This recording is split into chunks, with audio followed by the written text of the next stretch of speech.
함께 은혜를 나누고자 합니다.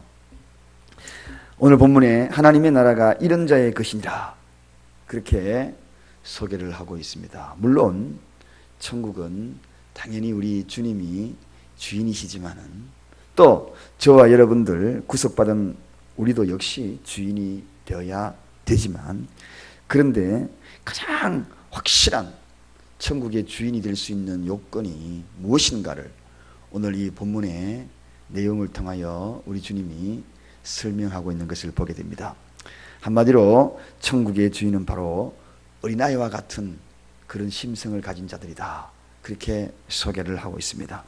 어린아이가 어떤 특징을 갖고 있기 때문에 이 천국의 주인이라고 예수님이 이 어린아이들을 들어서 이와 같은 모습을 좀 닮아라 그렇게 이야기를 하셨을까요? 여기서 제가 말씀드리는 이 어린아이의 수준을 항시 말씀을 드렸지만 4살, 5살 되는 어린아이를 이야기하는 것이 아니라 2살 미만 아장 그저 빵긋빵긋 웃고 아프면 아프고 그리고 울고 싶으면 울고 웃고 싶으면 웃고 그러한 어린아이와 같은 천진난만한 그런 어린아이의 모습을 저와 여러분들이 지금 눈앞에 그리면서 그렇게 이야기를 들어야 훨씬 더 이해가 아주 잘 될 것 같습니다. 자, 천국의 주인이 바로 이러한 어린아이다. 근데 이 어린아이가 특징이 어떻기에 우리 예수님이 어린아이와 같은 그러한 모습을 모델로 삼으라고 했을까요? 첫째는 그런 아이들은 참 순수하다는 것입니다. 참 순수하다. 여러분, 어린아이의 특징을 자세히 한번 보세요. 참 순수해요. 때가 묻지 않는다, 그런 말을 우리가 쉽사리 그 아이들을 보면서 이야기하잖아요. 우리를 가만히 보면 이런 때 저런 때 다 묻어가지고 그저 어떤 일을 딱 다치면 야곱처럼 잔머리부터 먼저 굴리려고 그렇게 생각을 하잖아요. 신앙생활에 어떤 문제 딱 부딪히면 그저 요령부터 먼저 피우려고 우리는 먼저 머릿속에 싹 들어가잖아요. 그래서 그러한 모습들이 우리 어른의 모습인데 어린아이는 참 순수하다는 것입니다. 악을 계속 도모할 줄 몰라요. 그래서 성경 고린도전서 14장 20절에는 형제들아 지혜에는 어린아이가 되지 말고 악에는 어린아이가 되어라 하는 말씀이 있거든요.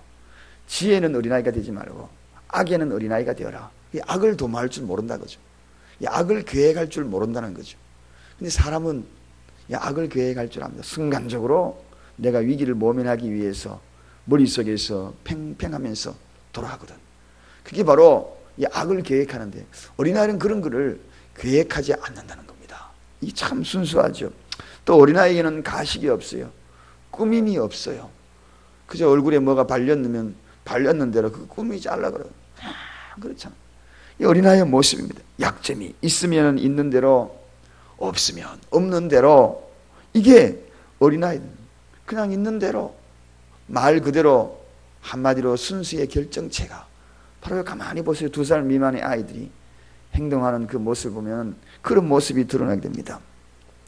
우리 주님은 순수한 것을 참 좋아한다고 그랬습니다. 교회는 순수해야 되거든요. 또 사람은 순수해야 그 사람에게 다가가고 싶은 마음이 들어가지 자꾸 무엇인가 꾸미려고 해보세요. 말도 꾸미고 생각도 꾸미고 그러다 보면 경계를 하게 됩니다. 경계를 하다 보면 가까이 다가가려고 그런 마음이 생겨나지 않거든요. 주님도 우리에게 가까이 다가오고 내가 주님을 진정으로 체험하고 싶거들랑, 정말 하나님, 그 하나님을 만나고 싶거들랑 순수성을 한번 가져보세요. 순수성. 그러면 하나님이 다가오시거든, 찾아오시거든. 이게 바로 천국의 어린아이 주인공이 되는 그러한 모습. 그래서 주님 앞에 오면 어찌하든 간에 이 어린아이와 같은 순수성을 유지하면 주님을 만나는 길입니다. 길이 바로 다른 특별한 길이 없어요. 내가 어떻게 만날까 고민하고 막 그렇게 머리를 생각하고 그런 것보다도 저 순수하게 나의 모습을 드러낼 때에 주님, 나의 존재는 이렇습니다. 이렇게 때 묻은 모습입니다. 때로는 울고 싶은 내 모습 있으면 그저 주님 앞에 울고, 또 내 모습이 죄성들이 들어오면 들어온 모습대로 내 머리에 마치 병뚜껑을 열어가지고 콸콸콸콸 그저 컵에다가 따르듯이, 물컵에다가 따르듯이 나를 그저 주님 앞에 막 따라버리는 거예요. 그러면은 그 다른 그 공간에 주님이 바라보시고 찾아오시는 것이죠. 이게 순수성. 이런 자들이 천국. 자, 두 번째, 이 어린아이들은 잘 믿어요. 순수성 가진 이 어린아이들은 잘 믿어요. 애들 한번 이야기해보면 말 한마디 하면은 엄마 이렇게 하면은 엄마다 그러면 그냥 꼴떡같이 믿어버립니다. 이리 오너라 그러면은 무서운 줄도 모르고 덤벅 뛰어버려요. 오, 정말 깜짝 놀랄 때가 있어요. 지붕 위에 애가 있어가지고요, 어른들 보고 내가 받아줄 테니까 내려라 그러면은요, 아무리 해도 여러분 네가 어떻게 날 받아 하고 안 뛰어내려요. 근데 지붕 위에 처마 끝에 달랑달랑 애들에게 엄마가 딱 서가지고 이리 오너라 그러면 덤벙 그 속에 안깁니다. 이게 그만큼 믿음도요, 이런 순수한 믿음 속에 근원을 바탕을 두니까 잘 믿어요. 주님의 말씀을 액면 그대로 믿는 겁니다. 죽는다 그러면 죽는 것으로 믿고, 산다 그러면 사는 것으로 믿고, 나를 살릴 것이다 그러면 살릴 것으로 믿고, 이게 바로 어린아이의 믿음입니다. 여러분, 이 어린아이 믿음은 도대체 의심을 안 하는 거예요. 여러분, 어린아이에게 독약을 먹여보셔요. 그 독약인가 의심하는가? 근데 그냥 먹는, 엄마가 주면 그냥 먹는 거예요. 참 그런 거 보면 어린아이가 얼마나 믿는 믿음에 대해서, 그래 말씀을 받아들일 때에도 그렇게 진정으로 하나님의 말씀을 신뢰성 있게 쏙쏙 받아들이는 거죠. 오늘 이 시간에도 어린아이 심령으로 한번 이 말씀, 하나님께서 천국에 대한 주인공이 누구인가 이야기할 때에 쏙쏙 한번 받아들여버리지 않겠어요? 정말 이 어린아이는 그렇게 믿거든요. 그냥 그렇게 믿는 겁니다. 이 믿음은, 우리가 믿음이라는 것을 이야기할 때 제가 설교 시간에 믿어야 됩니다, 믿어야 됩니다, 막 그렇게 때로는 고함을 치고 꼬레꼬레 소리를 지르고 그렇게 강요하여서 믿는 그러한 믿음, 그래서 여러분 믿어집니까? 그게 아니거든요. 아무리 소리를 지르도 믿음이 안 들어오면 믿지 않는, 믿음은 강요되어서 믿는 것이 아니거든요. 내가 어떠한 확신을 막 내 스스로 막 불어넣어가지고 믿는 것이 믿음이 아닙니다. 의지를 막 불어넣어가지고 믿는 믿음이 아닙니다. 믿음은 그런 것이 아니라 듣는 순간에 자연스럽게 나에게 받아질 때에 그게 진짜 믿음. 어린아이는 바로 그런 믿음이거든요. 내가 믿어야지 그러다가도 그 속에는 불신이 그 속에서 진짜일까? 라는 의심이 항상 그 믿는 그 믿음의 실체 속에서 나를 자꾸 움직입니다. 그런데 어린아이는 안 그래요. 그런 생각조차도 하지 않는다는 것입니다. 그저 자연스럽게 받아들여요. 엄마 갔다 올게 그러면 울다가 엄마 오면 웃고 그냥 자연스럽게 받아들여요. 그게 바로 어린아이의 믿음. 사랑하는 여러분, 이것은 순수한 마음에서 바탕에서 나오는 그러한 믿음의 실체가 아니겠어요? 생각이라는 것은 항상 의심의 방해꾼이 늘 우리 앞에 어른거리고 있습니다. 아무리 이야기해도 의심의 방해꾼들이, 오늘 말씀 듣고 나가다가도 또 의심의 방해꾼들이.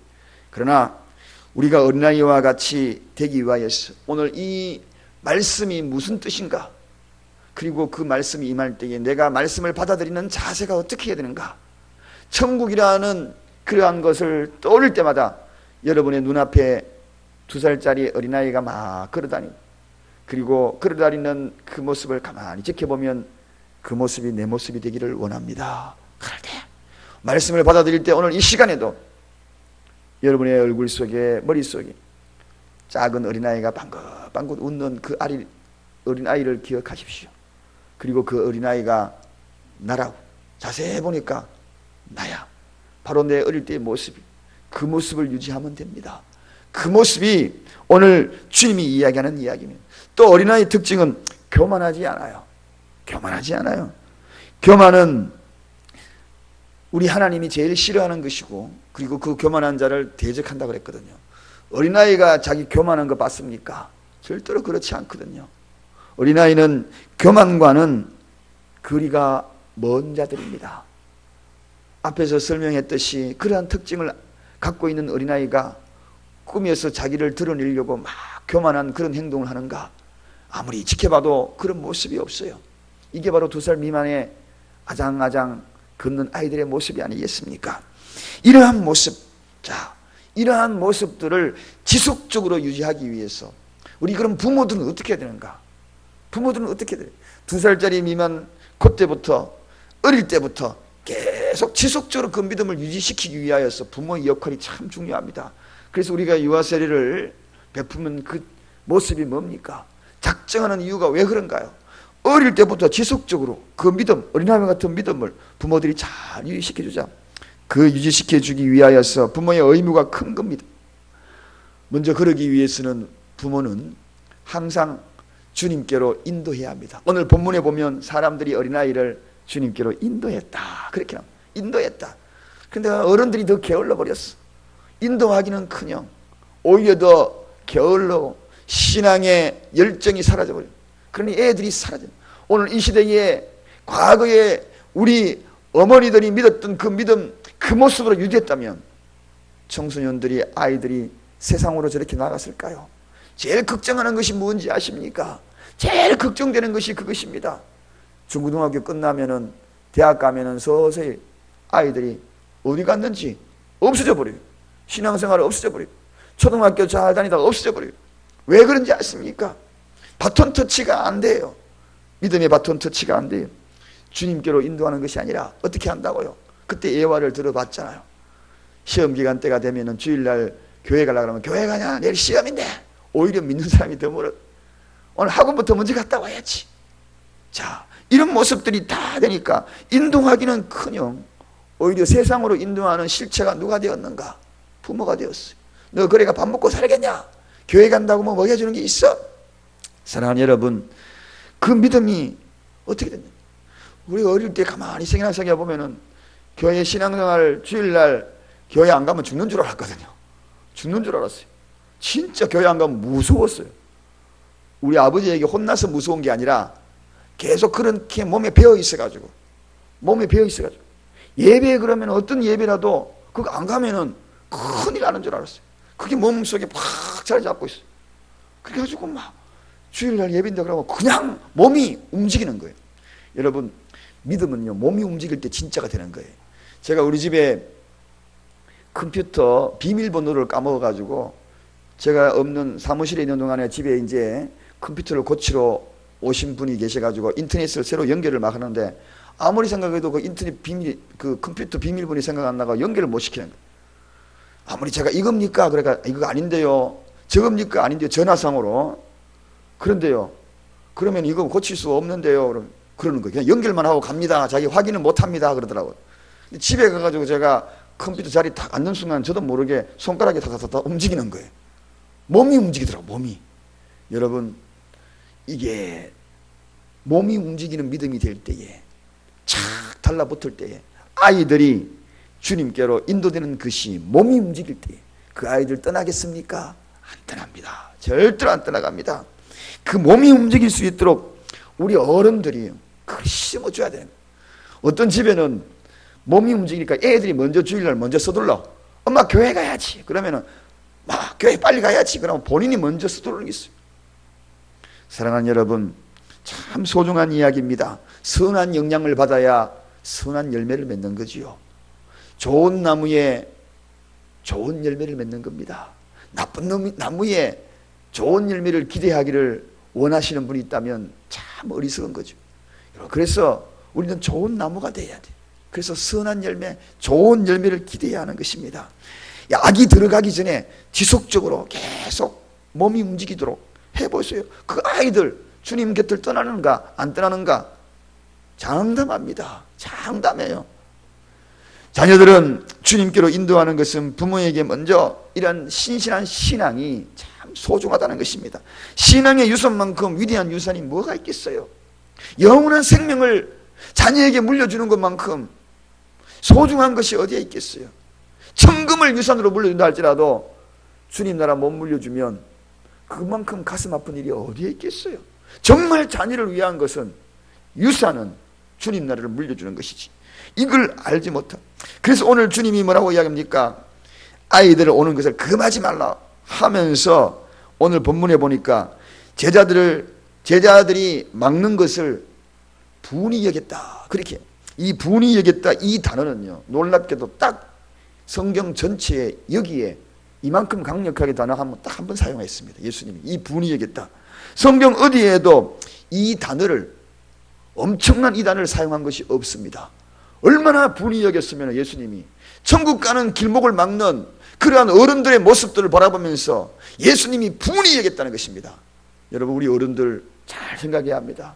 자녀들의 천국 막는 이 아이들이 예수님께 오는 이것을 막는 것을 분이 여겼다. 이 분한 이 단어는 성경에서 제일 하나님이 화낸 장면입니다. 예수님이 제일 무섭게 화낸 장면이 오늘 이 대목입니다. 그래서 자녀들 천국 가는 길목에서 이러쿵저러쿵 막는 그러한 부모의 모습이 얼마나 잘못된 것인지, 사랑하는 여러분, 그런 모습이 우리에게 있었다면 오늘 이 시간에 우리는 회개해야 합니다. 주님이 분노하시는 거죠. 굉장히 오죽하면은 연자 맷돌 메고 저 바다에 빠져들어 거기에 빠져 죽으라고 이야기하겠습니까? 그 정도로 분이 여기는 그러한 내용들. 그러면서 그 아이들을 안아가지고 안수하면서 축복하는 대목으로 오늘 내용이 결론 짓지 않습니까? 봐라, 이런 자들이 정말 복받아야 할 자들이다 하면서 그를 안고 안수하는 장면이 오늘 마지막 성경 읽었던 대목으로 결론을 내립니다. 사랑하는 여러분, 우리 주님이 분하게 여기는 그 일들을 하지 마십시다.